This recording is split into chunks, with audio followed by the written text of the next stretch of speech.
আজকের ভিডিওতে আমি আপনাদেরকে পৃথিবীর অদ্ভুত সুন্দর কিছু পাখি দেখাবো, যেগুলো দেখলে আপনি পুরোই অবাক হয়ে যাবেন। পুরোপুরি ভিডিওটা দেখতে থাকুন। আচ্ছা, প্রথম পাখিটা তো দেখলাম আমরা, দ্বিতীয় পাখিটা দেখুন, এত চমৎকার তার ঠোঁট, তার শরীরটা দেখুন, বেশ দারুণ। এরপরে যে পাখিটাকে দেখাবো, এই পাখিটার গলায় দেখুন মনে হচ্ছে একটা কাপড় বাঁধা আছে, বেশ চমৎকার লাগছে। ও পাখনাগুলো মেলে দিচ্ছে আর গলায় ওটা ঝুলছে। এই পাখিটার গলার দিকে আপনারা খেয়াল করে দেখুন, দেখুন ও যখন ডাকছে তখন কিন্তু ওর গলাটা ফুলে উঠছে বেলুনের মতো করে। একদমই চমৎকার। এরকম অনেক পাখি দেখাবো আপনাদেরকে। যেমন এই পাখিটার দেখুন, ঠোঁটের দিকে দেখুন, মাথার উপরে দেখুন, একদমই এক্সেপশনাল। পৃথিবীতে আসলে সৃষ্টিকর্তা কত রকম পাখি বানিয়েছে, যেটা আমরা আসলে দেখার সুযোগ হয় না। তবে আমি আপনাদের সামনে উপস্থাপন করছি। এটা দেখুন একটা পানকৌড়ি, বাট ঠোঁটটা আর গলাটা বেশ চমৎকার ছিল। এটা আবার ঈগল জাতের একটা পাখি, বাট দেখুন একদমই এক্সেপশনাল। ও হেঁটে যাচ্ছে, মনে হচ্ছে মানুষ হাঁটছে, দারুণ। এই পাখিটাকে দেখুন, এই পাখিটার যে পা আর মাথার দিকে খেয়াল করে দেখুন, একদমই এক্সেপশনাল। মানে এক একটা পাখির বৈশিষ্ট্য সৌন্দর্য এক এক রকম। যেমন এই পাখিটার মাথার উপর একটা টিকলি আছে, তারপরে ঠোঁটের কাছে লাল, একদমই এক্সেপশনাল।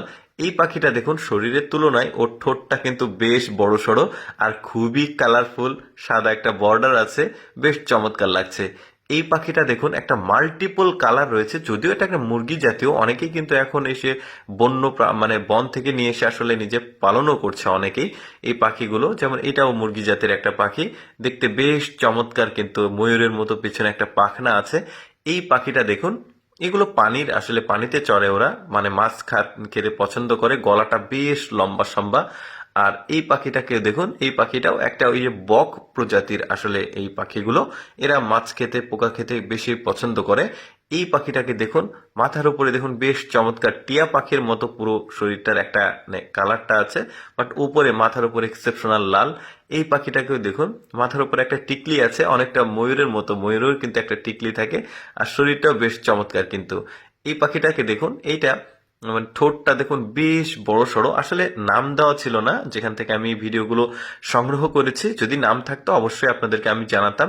এই পাখিটা কিন্তু আমাদের দেশেও অ্যাভেলেবল, মানে অ্যাভেলেবল নাই, তবে রয়েছে পার্বত্য জেলাগুলোতে মাঝে মধ্যে দেখা যায়।